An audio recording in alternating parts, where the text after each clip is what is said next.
Quando lessi i rumors di questo obiettivo 35-150-228 rimasi molto perplesso. Intanto uno zoom 4x, anzi anche più di 4x, a luminosità costante, chissà cosa, chissà come, ma sai, anzi neanche luminosità costante, addirittura 2? Vabbè, chissà cosa sarà, cosa non sarà, e invece vanno provati, bisogna provarli, perché soltanto così si capisce che cosa è stato progettato, serve oppure non serve. Io ho avuto la possibilità di farlo grazie a RCE Foto Livorno, a Luca, Gabriele.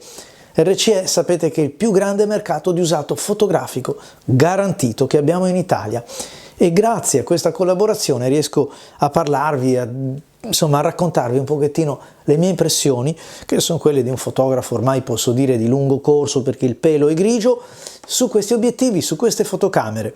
L'ho provato su una Sony A7R4, la quarta generazione, vi invito a vedere il video perché è una bella fotocamera, c'è davvero molto di che leccarsi i baffi. Così come per questo obiettivo, ma chi l'avrebbe detto che avrei già visto nella mia vita un 35-150, neanche 2.8 costante, 2.2.8.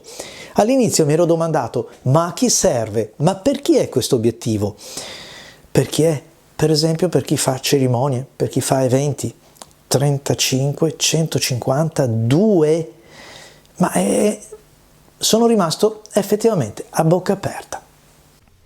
Perché con un 35-150 c'è davvero da sbizzarrirsi, dal ritratto non dico still life, ma insomma alla cattura dei dettagli, e poi tanta creatività con lo sfocato, giocando con quello che un f2 a 35 mm riesce a mettere in campo. E poi comunque non dimentichiamo che a 85 mm resta comunque un 2,4, quindi di tutto rispetto. I colori sono belli, vivaci, grintosi il giusto, soprattutto l'ho trovato molto polivalente. È vero che non è stabilizzato, però possiamo contare su un f2. In questi due fotogrammi è possibile vedere dal 35 al 150. C'è davvero un bel salto, quindi buono anche per il paesaggista, ma buono anche per fare il ritratto occasionale e contando su uno sfondo molto ben controllato e anche piacevole. Un obiettivo, ma non per tutte le camere, perché al momento viene commercializzato con la baionetta per Nikon Z e quella per Sony E. Infatti è la camera sulla quale l'ho testato, una A7R quarta generazione. Ma Tamron deve aver fatto molto bene anche i conti per il posizionamento commerciale, quindi per il prezzo. Infatti al momento dell'uscita sfiorava i 2.000 euro. Ed effettivamente con gli stessi soldi potrei pensare di comprare un 28-75 che è un f2.8 assieme al 70-180 che è sempre un f2.8. Altri pregi di questo obiettivo sono la nitidezza a tutta apertura, perché potete osservare anche a f2, f2.8 un bordo molto ben definito, un bordo fotogramma si intende, e poi cosa c'è da dire?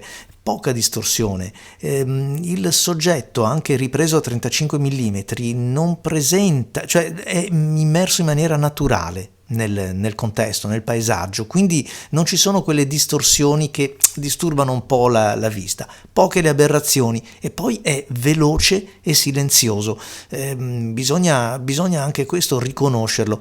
Buona la resistenza ai flare, ma mi ha anche dato molta soddisfazione il fatto che abbia una presa USB di tipo C sul barilotto. Questo un po' come tutti i brand stanno un po' seguendo, almeno Tamron e Sigma, per andare a registrare il firmware, per personalizzare l'obiettivo. Insomma, non serve comprarsi l'accrocchio, montarlo lì, collegarlo al computer, molto meglio in questa maniera. È vero che in luce diurna un'apertura così generosa potrebbe introdurre qualche difetto tipico di questi obiettivi così generosi, però sono ben controllate. L'autofocus, dicevo, sì, è veloce, ma certo, 35, 50 mm, anche 80, ma non viene mica meno anche quando siamo a 150, perché comunque può contare su un 2.8, un vetro generoso come apertura. Sì, un po' di vignettatura, vabbè, è naturale, soprattutto a f2. E guardiamolo un pochettino più da vicino questo obiettivo. Il peso c'è, ma per forza, se devo farci stare dentro una luminosità costante, devo per forza realizzare un diametro notevole, un diametro importante per le mie lenti. Un obiettivo che comunque si estende, ma insomma è un 4x, fa il suo viaggetto, però tutto sommato il grosso del peso è qua. Però il peso c'è, è inevitabile nasconderlo e dire non si sente. Il peso si avverte soprattutto se lo utilizzate per l'appunto in una situazione come può essere un matrimonio o comunque un evento di quelli lunghi dove bisogna tenere. È vero anche che io la mancanza del 24 per esempio la sento, sono un po' perché è una focale che a me piace tantissimo, il 24 mm, e anche però perché mi consente di comporre l'immagine, essendo il 24 una focale ampia di suo, un bel grandangolare che molto spesso riesce a mettere in primo piano, contestualizzando tutta la scena. Devo dirvi che è vero che mi manca, ma questo non me l'ha fatto rimpiangere mica poi così tanto, perché un f2 a 35 mm significa poter andare sotto al soggetto avendo comunque a disposizione una bella scena. Solido, bel metallo, la ghiera della messa a fuoco manuale credo di non averla mai toccata. Ben frizionata e nuovo. E poi Tamron ultimamente sta facendo delle cose che sfidano i muscoli, così come l'innesto sulle Sony. Bisogna veramente darsi da fare per innestarlo. A volte mi capita quasi di, guardate, per toglierlo, ecco, di pensare che non sia stato centrato, ho paura di rovinarlo. Sembra che abbiano paura che si possa sganciare, quindi molto ben frizionato, al pari, vi dicevo, della ghiera dello zoom, che però a me piace perché posso andare anche nella piccola clip video che voglio realizzare, andare a simulare quasi il motore di una macchina.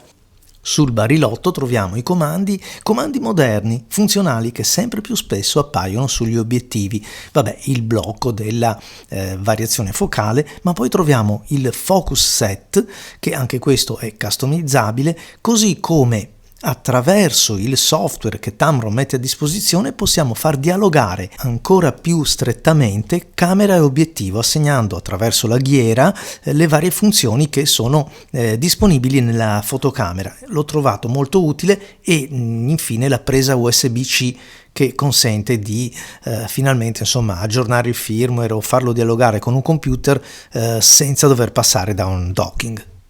Una riflessione in generale su un obiettivo che si propone come il sostituto del Dream Team, il 24-70-2.8 insieme al 70-200-2.8. Già, perché chi fa cerimonie, chi fa matrimoni e altri generi di eventi sa benissimo che con questa accoppiata si porta a casa tutto. Può essere sufficiente un 35-150? Ma io non vedo tanto il limite in alto, perché con un po' di crop in camera il 180 e il 200 è a portata di mano ed è un bel 150-2.8, cioè bello il fotogramma che ne deriva. Vedo piuttosto un po' più di difficoltà in basso. E poi c'è un altro scoglio, che per qualcuno è uno scoglio, per me, che sapete come la penso sullo stabilizzatore, non lo è, e cioè l'obiettivo non è stabilizzato. Poco male, perché ormai quasi tutte le mirrorless hanno la stabilizzazione in camera e quindi non si pone il problema. Quindi la vera domanda è: questo obiettivo può sostituire il canonico 24-70 e 70-200? La domanda è ancora un po' sospesa. Da una parte potrei dire sì, perché comunque mi porto il 35-150 che sta sempre in camera. Un po' di crop sul 150 e arrivo tranquillamente a 200, non è quello che mi mancherà, e se proprio ho bisogno di un grandangolo, mi infilo in una tasca o in una taschina un 24 mm alla bisogna e ce l'ho dietro. In realtà poi c'è anche il vantaggio che questo è comunque un obiettivo che a 85 mm su Nikon segna 2,4, 2,8 su Sony il diaframma, quindi già un 85 mm valido. Altrimenti, per guadagnare qualcosa in basso, bisogna fare come ha fatto Canon, 24-105, stabilizzato, 2.8 continuo. Uscirà a breve, ma lo avete visto? È un barilotto enorme, pesantissimo, ingombrante, costosissimo. E sì, è vero, è un 2.8, ma si ferma a 105. In altre parole, siamo ancora un po' distanti da quel famigerato 24-200 2.8 che ci garantirebbe di avere tutto in un unico obiettivo, ma vi ricordo anche le altre due faccende non trascurabili, che costi poco e che sia anche leggero, che incontentabili. Come? Vi sento, avete le stesse mie perplessità prima di provarlo, e cioè ma un 2.8 a 150, chissà che morbidezza, è uno zoom 4x, le immagini, la nitidezza. Ecco, secondo me qui sta la bontà del progetto Tamron, perché si può fotografare innanzitutto a f2. È chiaro che non avrò quel dettaglio, quella nitidezza che ho a f4, ma non è quella che cerco. Se uso un f2 è proprio perché voglio invece quell'altra roba là, quello che avete visto nelle immagini, quello che ognuno di voi saprà tirare fuori da un obiettivo come questo, che, diciamocelo, non è regalato. Ma hanno fatto bene i conti in Tamron, hanno fatto, ma questo qua ti fa risparmiare quello, quell'altro, eccetera, ce l'hai in un unico obiettivo, non devi cambiare, casomai se hai due camere, questo è quello che starà sempre fisso lì, perché intendiamoci, 35-150 non vi serve altro, non serve altro. Ci si può avvicinare al soggetto, posso allontanarmi e guadagno un pochettino di angolo di campo, mica male. La tenuta della foto a tutta apertura fa il paio con anche la tenuta del dettaglio a 150 mm. Grazie a tutti voi amici e fate anche voi due riflessioni su questo, siete d'accordo o non siete d'accordo? Perché sono obiettivi che spezzano un po' il pubblico degli appassionati. Ciao e alla prossima!